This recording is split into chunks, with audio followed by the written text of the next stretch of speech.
hasta el domingo terminamos lo que es el primer parcial. Nos faltaría un solo tema y el lunes y martes reforzamos para ver cómo va a ser el examen.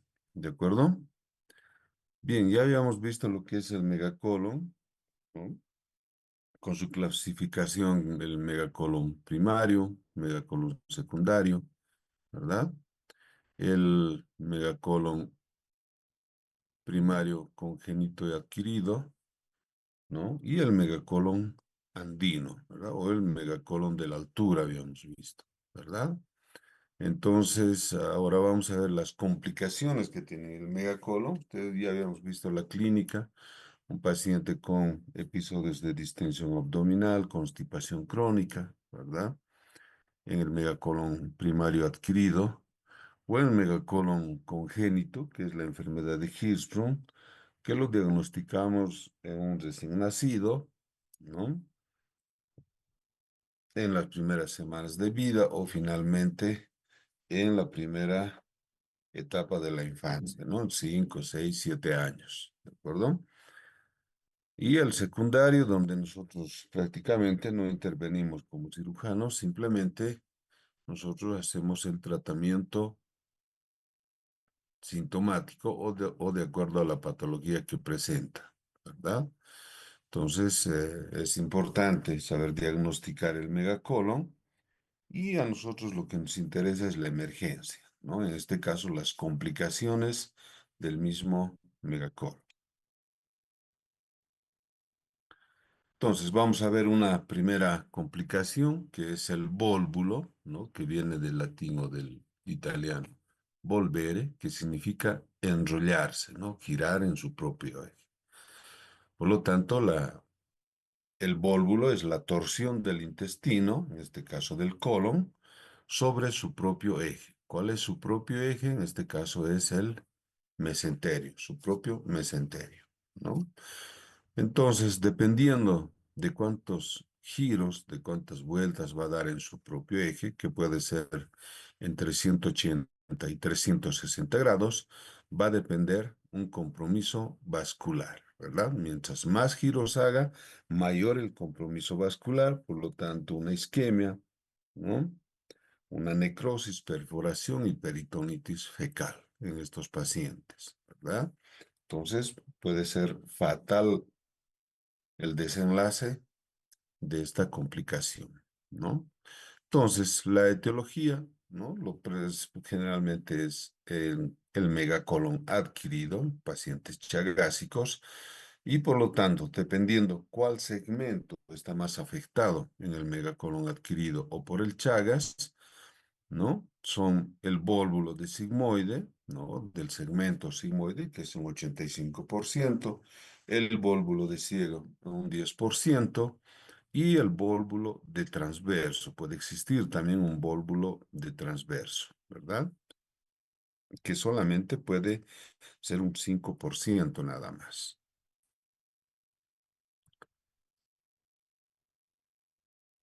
Entonces, en el cuadro clínico, por supuesto, vamos a tener nosotros toda una semiología de oclusión intestinal mecánica baja, ¿no? En el próximo tema vamos a ver un tema muy importante, que es el, la oclusión intestinal alta y baja, y por supuesto la oclusión intestinal mecánica y funcional. Tenemos que saber distinguir porque el tratamiento es totalmente diferente, ¿de acuerdo? Entonces, en el cuadro clínico, el vólvulo, ¿no? Va a ser una oclusión intestinal mecánica baja y se va a presentar por un dolor de tipo espasmódico, ¿verdad? ¿Por qué de tipo espasmódico? Algo que confunde muchas veces a varios colegas, ¿no? Que lo catalogan, por ejemplo, con cólico biliar, ¿no? Con cólico intestinal. Pero recuerde muy bien que un cólico biliar o una colecistitis aguda no nos da una distensión abdominal, ¿verdad? ¿Cómo se explica el dolor espasmódico en una oclusión intestinal? En este caso, una oclusión intestinal mecánica baja o en un vólvulo, precisamente porque como es mecánica, entonces el colon va a tratar de liberarse de esa obstrucción, ¿verdad? Por lo tanto, aumenta su peristaltismo, ¿de acuerdo? Entonces, sin embargo, el colon o el intestino grueso en este caso no puede estar en constante peristaltismo, ¿verdad? Hiperperistaltismo. Entonces va a haber un momento en que va a descansar el colon, ¿verdad? Va a ceder el dolor, sin embargo, nuevamente va a empezar un hiperperistaltismo, aumentando, por supuesto, el dolor. Y de ahí que vamos a tener un dolor de tipo espasmódico, ¿verdad? Que va a ser característico en el bólvulo. Por supuesto, al tener una distensión, una oclusión intestinal, vamos a tener un segmento por encima de la oclusión, la distensión del intestino, entonces vamos a poder evidenciar una distensión abdominal asimétrica, que es típico de la oclusión intestinal mecánica y en este caso baja, como es el BOL, ¿verdad? ¿Por qué es asimétrica? Porque solamente un segmento del intestino grueso va a estar totalmente distendido. Así es que vamos a tener una oclusión o un abdomen distendido y además tenso. ¿De acuerdo? Por supuesto, como es una oclusión intestinal mecánica, ¿no? A la auscultación vamos a poder evidenciar un hiperperistaltismo o lo que llamamos los ruidos hidroaéreos de lucha. ¿De acuerdo? Precisamente porque hay una, un stop, ¿no? Una oclusión mecánica o algo que está impidiendo el tránsito del contenido intestinal. Entonces, el intestino va a tratar de liberarse aumentando su peristaltismo, ¿no? Y de ahí que a la auscultación vamos a tener los ruidos hidroaéreos totalmente hiperactivos, ¿no? O los ruidos hidroaéreos de lucha. Los vómitos van a aparecer tardíamente y van a ser fecaloideos o pueden estar ausentes, ¿verdad? Pero si aparecen fecaloideos, quiere decir que el cuadro clínico es de bastante tiempo, en este caso varias horas, no necesariamente días, ¿de acuerdo? Por supuesto, el dolor va a ser muy intenso y algo que nos va a llamar la atención es que podría ya presentar una resistencia muscular, que nos está indicando ya una isquemia, ¿verdad? Que hay un sufrimiento del intestino, por lo tanto, una simple palpación superficial, el dolor va a ser intenso. Algo muy importante que tienen que tomar en cuenta es que en estos pacientes siempre debemos realizar un tacto rectal. Y un dato muy importante que nos va a dar al realizar esta maniobra es que la ampolla rectal va a estar totalmente vacía. ¿Qué estudios complementarios nosotros podemos solicitar si tenemos un paciente con abdomen distendido, intensamente doloroso, abdomen, como decía, distendido, asimétrico, tenso, doloroso a la palpación, ruidos hidroaéreos hiperactivos, ¿no? Y además tenemos los antecedentes de un megacolon, dolicomegacolon o un colon chagásico, ¿no? Muchos de estos pacientes ya conocen su cuadro clínico, ¿no? Llegan al hospital precisamente para hacerse un tratamiento que es el sondaje rectal que vamos a ver más adelante. Entonces, en la radiografía de abdomen de pie, esto tenemos que aprender nosotros a leer, ¿no? Vamos a poder evidenciar una dilatación enorme del asa sigmoide o del transverso o del ciego en este caso, pero habíamos hablado que el 85% es más en el segmento sigmoide, ¿verdad? Se puede observar el signo del pico de ave o grano de café, que es mucho más común observar el signo de grano de café, ¿no? En oclusión intestinal baja va a existir uno o dos niveles hidroaéreos y por supuesto el resto del colon va a estar con ausencia de gas, ¿de acuerdo? Solamente el segmento que va a estar afectado, dilatado, va a tener estos signos. ¿Cuál va a ser el tratamiento? ¿No?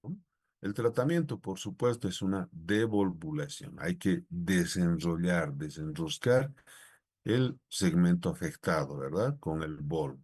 Se puede realizar por una endoscopía con el fibrocolonoscopio, que lo realizamos muy poco frecuente, ¿verdad? Sin embargo, nosotros realizamos En la mayoría de los casos, iniciamos con un sondaje rectal o un bastonaje rectal, con una sonda rectal, ¿no? Con eso hacemos un sondaje. Si logramos detorsionar, pues preparamos al paciente para una cirugía programada. En caso de que no resulte, entonces vamos a requerir de un tratamiento quirúrgico de emergencia, ¿verdad? Entonces, va a depender siempre del estado del segmento afectado.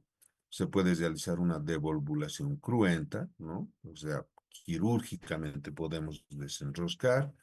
Podemos realizar una resección y colostomía. Generalmente termina en esto. Estos pacientes hay que explicarles que si no se operan, puede existir esta complicación como es el vólvulo y va a terminar con una implantación de ano contra natura, ¿verdad? O una colostomía, que es la cirugía de Harman 1. O finalmente se puede hacer una resección más anastomosis per prima, que es la cirugía de Harman 2. Sin embargo, ¿cuál serían sus indicaciones iniciales, su tratamiento inicial en estos casos, ¿verdad? Porque van a estar en área rural, ¿verdad? Y estos pacientes lamentablemente presentan el vólvulo cuando están lejos, incluso de su propia comunidad, como sucede en nuestro medio. ¿Cuáles serían sus indicaciones? ¿No? Primero que tienen que presumir el cuadro clínico de un vólvulo, ¿verdad? E iniciamos nuestras indicaciones con nada por vía oral, o sea, absoluto ayuno, controlamos los signos vitales y empezamos nosotros a hidratar a estos pacientes, ¿verdad? Con zinc lactato, por ejemplo, 1000 cc a chorro, y después calculamos el resto de su plan de acuerdo al peso, a la edad, al grado de deshidratación y al sexo, ¿de acuerdo? Y eso vamos a aprender nosotros en la práctica, cómo debemos empezar la resucitación con líquidos, ¿no? O la fluidoterapia, ¿de acuerdo? Solicitamos un laboratorio de urgencia, que ya saben que es un hemograma completo, urea, creatinina, glicemia, ¿no? Coagulograma y, por supuesto, electrolitos. Y algo que no tenemos que olvidarnos de solicitar es una radiografía abdomen de pie, ¿de acuerdo? ¿Qué es lo que vamos a observar? Ya habíamos indicado 1 o 2 niveles hidroaéreos, ¿no? Una gran dilatación del segmento proximal, ¿verdad? Podemos evidenciar el signo de pico de ave o el famoso signo de grano de café, ¿no? Entonces, ¿qué es lo que hacemos? Debemos tratar nosotros de desobstruir de alguna forma o de descomprimir todo lo que es el tracto digestivo. ¿Cómo podemos hacer eso? Instaurando una sonda nasogástrica, aspirando el contenido, ¿verdad? Y por supuesto el famoso sondaje rectal, ¿no? Que en el Hospital Bracamonte se hace casi cada día esto, ¿de acuerdo? Si se opera, por supuesto, instauramos una sonda vesical. El paciente está con choque hipovolémico por deshidratación, ¿verdad? Tiene una oclusión e iniciamos antibióticos, ¿de acuerdo? Entonces, ese sería su tratamiento inicial en estos pacientes. Ahí vemos nosotros una, unas imágenes, radiografías, ¿verdad? Donde podemos nosotros evidenciar, ¿no? Lo que son los signos característicos de un bol, ¿de acuerdo?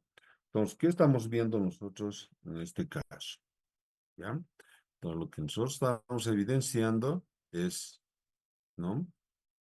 El, eh, los signos propios de lo que es un vólvulo, ¿ya?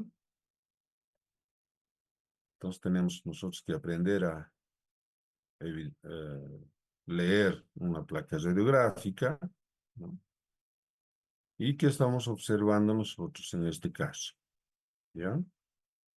Vemos nosotros una gran dilatación del intestino grueso, ¿vean? Todo esto está dilatado, ¿ya? Aquí vemos nosotros otra gran dilatación, ¿verdad? ¿Vean? Eso es, si leemos, cómo leemos una placa radiográfica con unos tips muy esenciales, ¿verdad? Todo lo que es todo lo que es blanco en este caso, ¿verdad?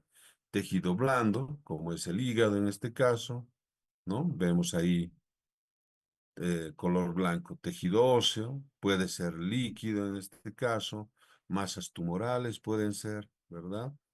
Y lo que es oscuro, en este caso vemos lo que es oscuro, es aire, ¿de acuerdo? Entonces, fácilmente estamos evidenciando ya nosotros lo que es una oclusión intestinal baja en este caso, ¿verdad? Bien. Entonces, ¿cuáles son los niveles hidráulicos? Los niveles hidráulicos son esas líneas. En una placa radiográfica no existen ni líneas horizontales ni líneas verticales, ¿no? Ya podemos observar, por ejemplo, en este lugar, ¿no? Los niveles hidroaéreos, ¿de acuerdo? ¿Qué significa? Nivel, esa línea, por debajo líquido, por encima aire, ¿de acuerdo? Y en una oclusión intestinal baja vamos a poder evidenciar simplemente uno o dos niveles hidroaéreos, ¿de acuerdo? Entonces, estamos evidenciando los niveles hidroaéreos, gran distensión de lo que es el intestino grueso, ¿ya? Una gran distensión del segmento afectado y ¿vean? Con gran acumulación de aire y por supuesto la dilatación o la expansión del intestino va a ser a expensas de aire, típico en lo que es un bolo, ¿de acuerdo? En la imagen del medio, lo mismo, podemos ver nosotros el nivel hidroaéreo, una, ¿verdad? Uno o dos, yo no veo otra línea por ahí, y lo que estamos viendo ahora es una gran distensión, ¿verdad? Del intestino grueso, ¿de acuerdo? Entonces tenemos que nosotros evidenciar eso, ¿vean? Todo esto es el intestino grueso, todo eso, ¿no? Vean, todo esto es el intestino grueso repleto de aire, vean, todo esto, ¿verdad? Está con bastante aire y además lo que estamos evidenciando es que la pared del intestino está totalmente edematizada, ¿verdad? Entonces, ¿qué decimos? Un nivel hidroaéreo, dilatación del segmento afectado a expensas de aire y el edema, ¿de acuerdo? Y no observamos nada más, ¿de acuerdo? En la tercera imagen, ¿qué es lo que estamos observando nosotros? ¿No? Lo mismo, ¿vean? Un nivel hidroaéreo, ¿de acuerdo? Gran distensión de lo que es el intestino grueso, ¿ya? ¿Vean? Y por supuesto lo que estamos evidenciando es una gran distensión. ¿Y esto a qué se parece? Ah, ¿A qué creen que se parece todo esto? ¿Mm? Miren, ¿a qué se parece todo eso? Al famoso signo de grano de café, ¿verdad? Ese es el famoso signo de grano de café, ¿verdad? Entonces, ya nosotros podemos evidenciar lo que es el famoso signo de grano de café, ¿vean? Ahí está, ¿no? Y aquí abajo nosotros tenemos el nivel hidroaéreo, ¿de acuerdo? Entonces, para nosotros ya es eso el famoso signo de grano de café y por radiografía nosotros ya estamos evidenciando un bolo, ¿de acuerdo?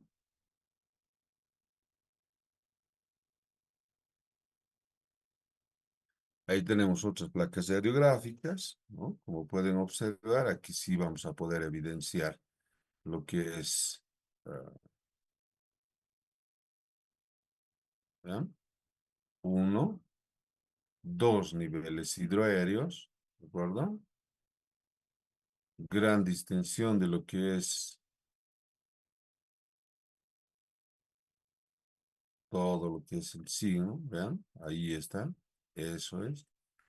Todo esto está distendido y por supuesto a expensas de aire, ¿verdad? Está bastante aire en estos en este segmento afectado. Entonces, por ahí está el vólvulo, la torsión. Y recuerden que si hacemos un tacto rectal, nosotros lo que vamos a observar es una ampolla rectal totalmente vacía. ¿De acuerdo? Entonces, como pueden ver, entonces, en el lado izquierdo, en este caso, va a estar más la asimetría si nosotros observamos simplemente al abdomen. ¿De acuerdo?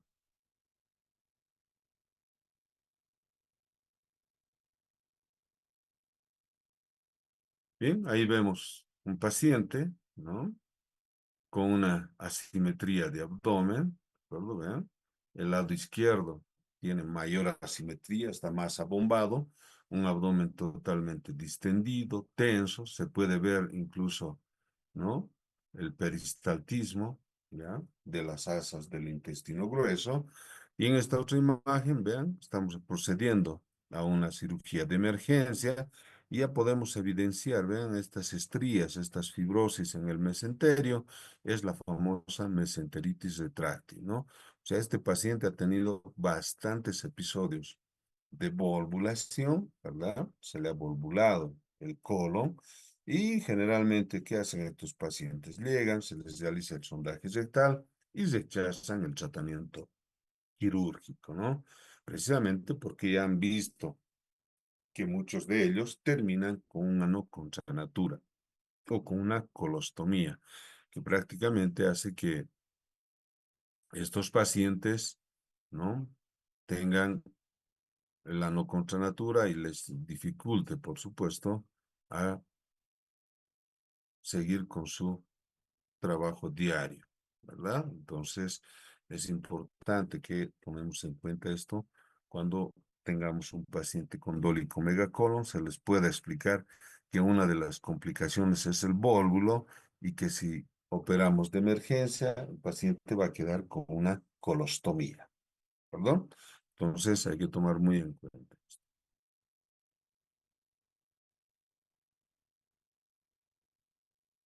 Otra de las complicaciones es el famoso fecaloma, ¿de acuerdo? El fecaloma no es más que la acumulación y el endurecimiento de las masa fecal en el recto, en el colon, ¿no? Y que la característica es que no puede ser eliminado de forma espontánea. Recuerden que tenemos un segmento denervado, su función motora está totalmente afectada, entonces, como va dilatándose este segmento, ¿no? Entonces empieza a formar un bolsón, acumula masa fecal, gases, ¿no? Y estos pacientes lamentablemente vienen después de que ¿no? No hacen sus deposiciones semanas, meses incluso, ¿no? Y ellos siguen comiendo a estos pacientes. La consistencia del fecaloma puede ser desde pétrea, totalmente endurecida, hasta blanda pastosa, ¿de acuerdo? ¿En qué pacientes ocurre el fecaloma? Por supuesto, en constipados habituales, como es los ancianos, ¿no? En pacientes psicóticos, ¿recuerdan? Habíamos visto en el megacolon secundario un paciente con psicosis, ¿no? Ha recortado una tela en tiras y se las va ingiriendo, ¿verdad? Y en algún momento empieza a obstruir el intestino grueso. Y por supuesto, los enfermos de colon, en este caso los pacientes con colon chagásico.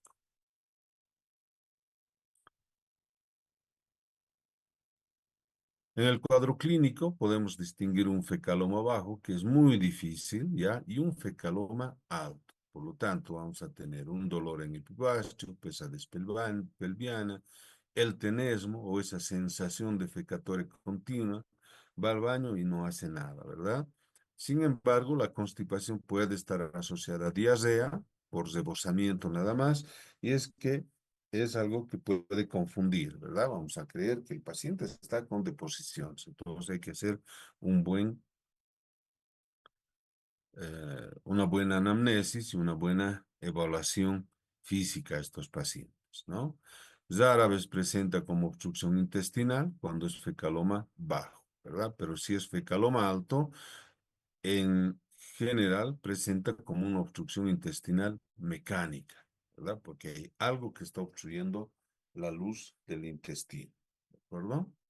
Entonces, el peso del asa, dependiendo el largo del segmento, ¿no? Puede acodar al intestino y además puede volvularlo. Entonces, aquí vamos a tener una complicación mixta, ¿verdad? Un fecaloma complicado además con bol.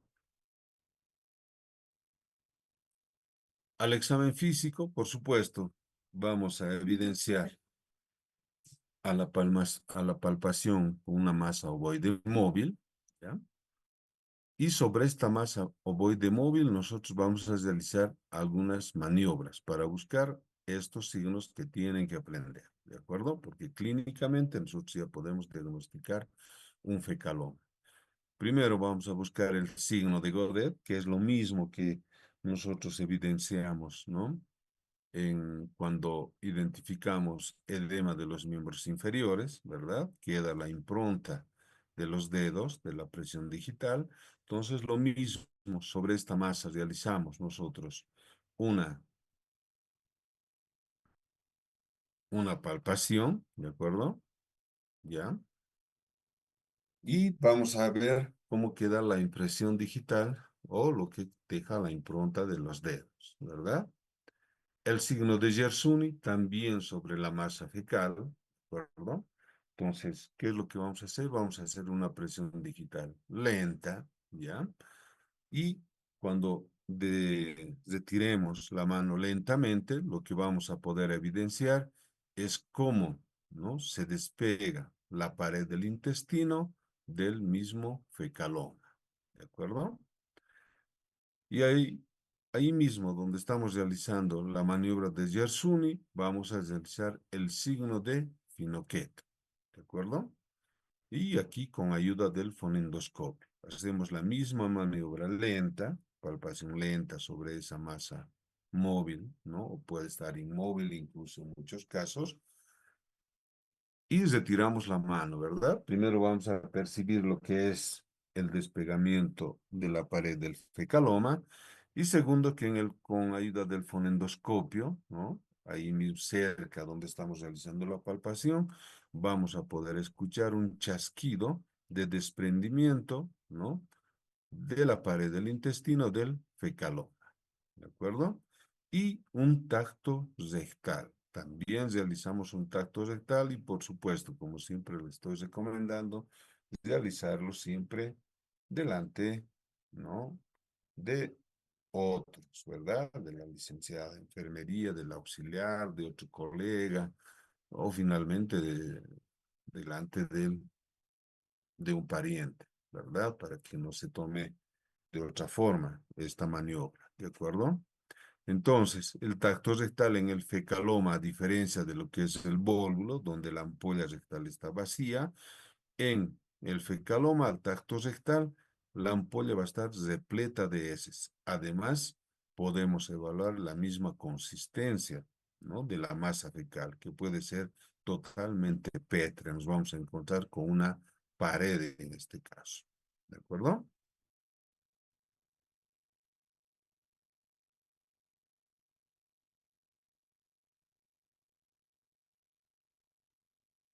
¿Qué exámenes complementarios podemos solicitar? Una rectosigmoidoscopía, si son fecalomas altos, casi no los solicitamos. Y por supuesto vamos a solicitar una radiografía simple de abdomen, que va a ser muy importante, ¿de acuerdo? Nunca tienen que olvidarse de qué estudios nosotros estamos solicitando, ¿de acuerdo? Va a ser importante eso. Entonces solicitamos una radiografía simple de abdomen, ¿de acuerdo? Entonces, ¿qué es lo que nosotros, para qué solicitamos nosotros esta radiografía simple de abdomen? ¿De acuerdo? Para poder evidenciar, ¿ya? Esa masa moteada, ¿de acuerdo? Por la presencia de burbujas de gas en el interior de la masa fecal, o lo que nosotros llamamos el famoso signo de la miga de pan, ¿de acuerdo? Dentro de la masa fecal vamos a tener burbujitas de aire, ¿de acuerdo? Entonces no va a ser difícil diagnosticar para nosotros una, un fecaloma por una radiografía. Pues recuerden que clínicamente podemos nosotros diagnosticar, ¿verdad? Primero, que el antecedente de que no acude a sus deposiciones por mucho tiempo, ¿no? Semanas o meses. Segundo, que vamos a identificar esa masa ovoide móvil, ¿de acuerdo? Y ahí vamos a buscar lo que es el signo de Godet, de Yersune y de Finocheto. Y al tacto rectal, ¿verdad? La ampolla repleta de heces duras, pétreas en este caso. ¿Qué es lo que tienen que hacer ustedes? Como tomando sus primeras medidas en este caso. Lo mismo, NPO, ¿de acuerdo? Empezamos con nada por vía oral, controlamos los signos vitales y empezamos la hidratación. ¿De acuerdo? No se olviden siempre, en toda patología quirúrgica, siempre iniciamos con una hidratación. Y les repito, esto vamos a aprender en la práctica, ¿verdad? Cómo vamos a empezar a hidratar, ya después calculando su peso, ¿no? Tomando en cuenta el grado de deshidratación, la edad y, por supuesto, el sexo del paciente o de del paciente, ¿verdad? Solicitamos el laboratorio de urgencia, una radiografía de abdomen de pie, ¿verdad? Y una sonda nasogástrica para aspirar, ¿de acuerdo? Y por supuesto, también instauramos una sonda vesical e iniciamos inmediatamente antibióticos. Es importante para nosotros iniciar antibióticos precisamente porque vamos a ver que el mismo fecaloma tiene otras complicaciones. ¿De acuerdo? Aquí iniciamos incluso 2 antibióticos, especialmente en esos pacientes añosos, ¿no?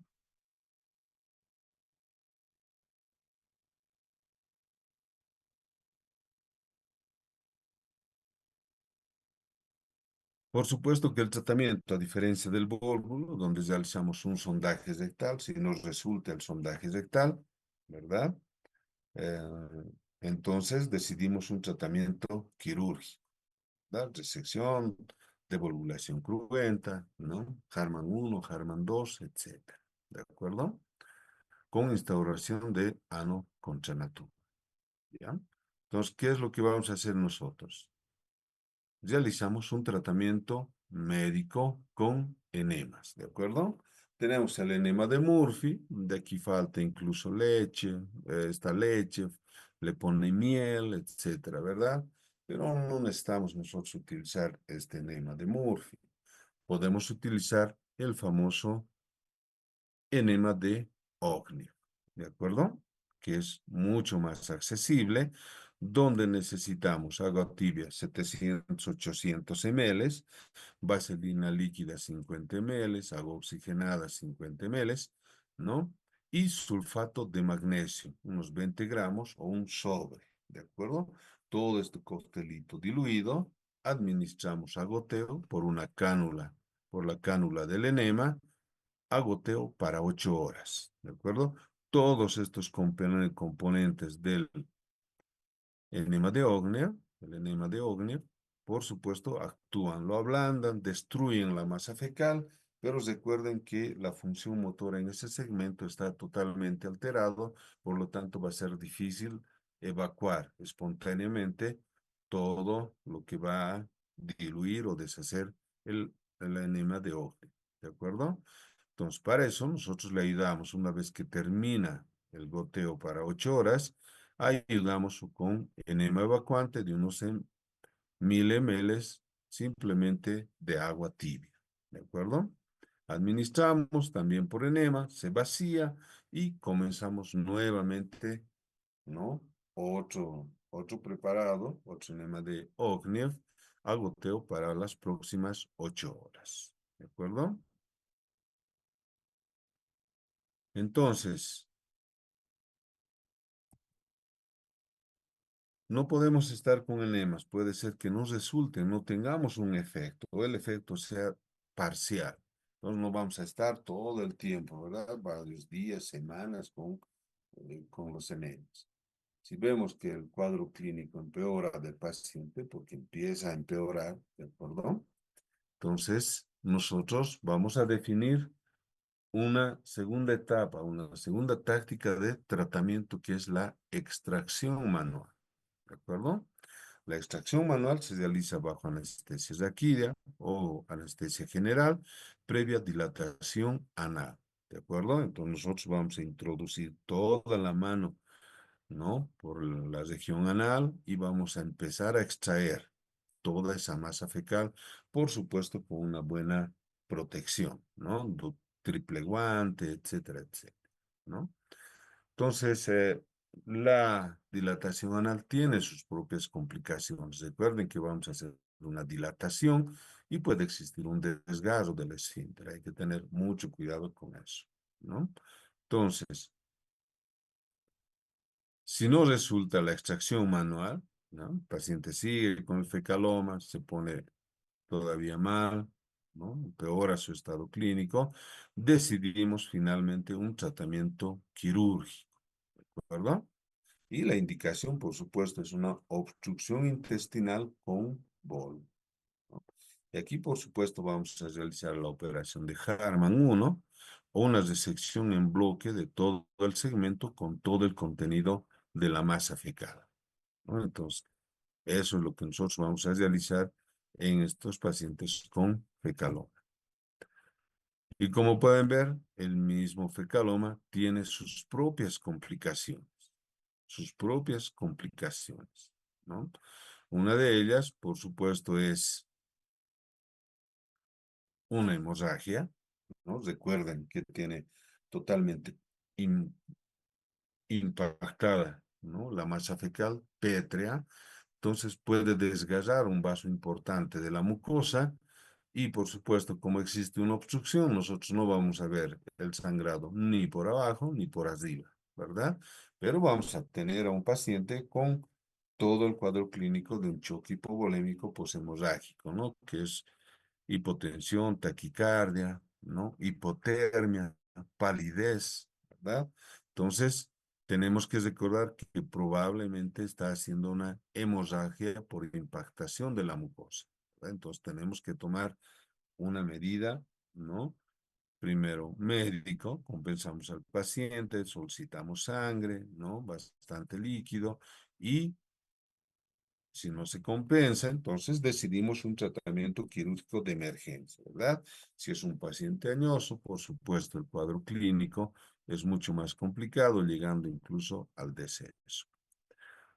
Como la masa fecal es totalmente pétrea, ¿verdad? Puede, ¿no? Impactar la mucosa,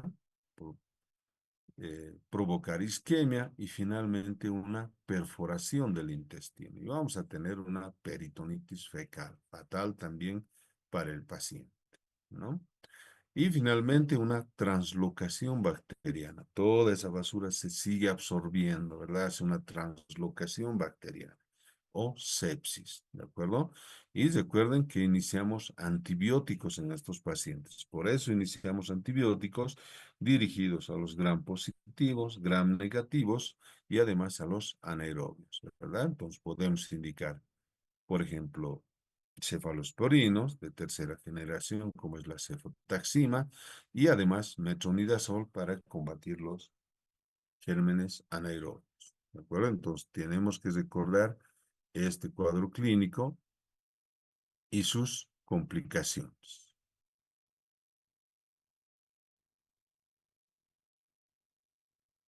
Ahí tenemos unas placas radiográficas, vean, todo, todo este segmento, ¿no? Todo el segmento que estamos observando, ¿vean?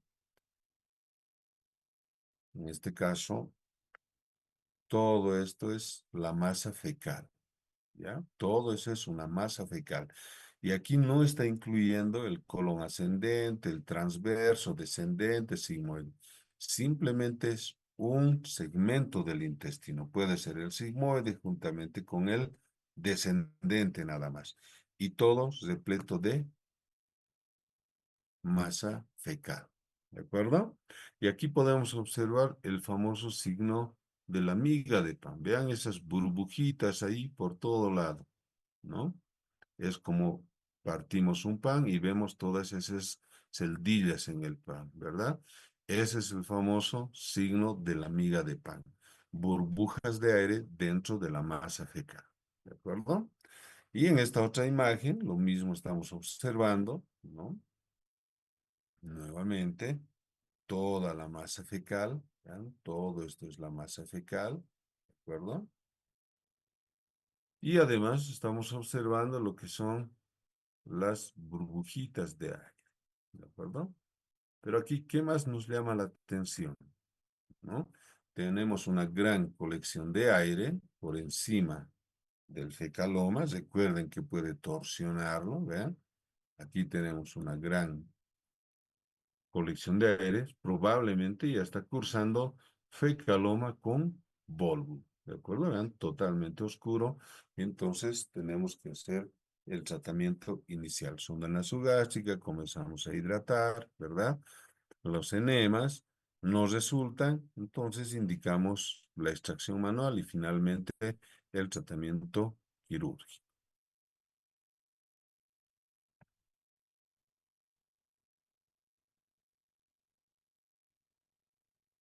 Ahí podemos observar, ¿no? En una cirugía que hemos definido porque estaba totalmente distendido el abdomen, ¿verdad?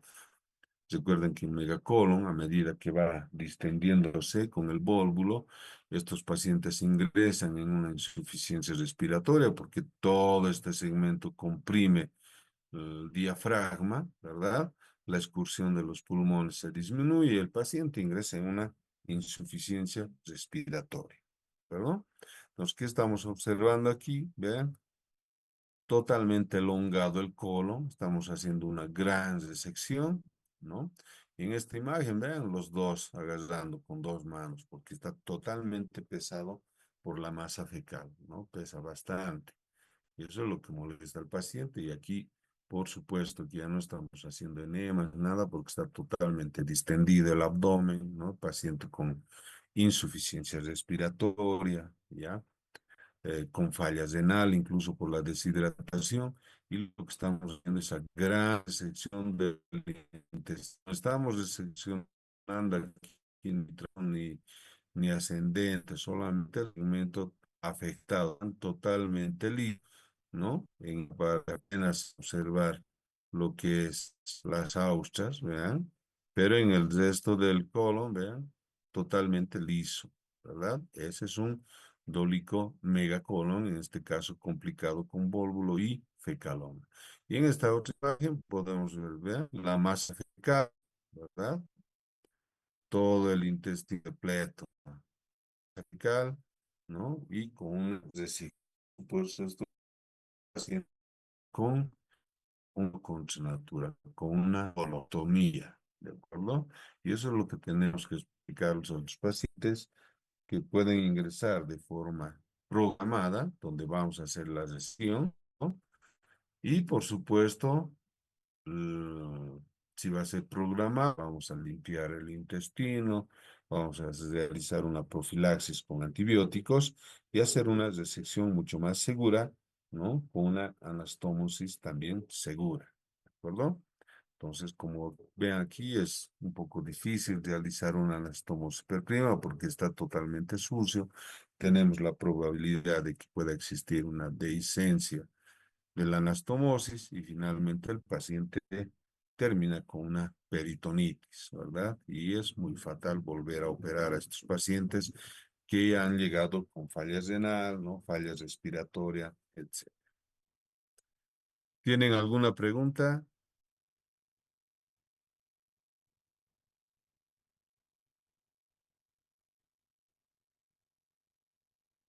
Bien, no hay más preguntas. A ver si en esta semana, como les decía, podemos terminar con el último tema de oclusión intestinal para que lunes hagamos un reforzamiento, toda la clase, ¿no? Con casos, clics, etcétera, y cómo va a ser el examen. ¿De acuerdo? Está bien, doctor. Está bien, ¿no? Bien, entonces, como ven, son temas cortitos, bien resumidos, ¿no? Fáciles de poder aprender. Y entonces nos ponemos de acuerdo antes del domingo para ver si cuándo podemos realizar el otro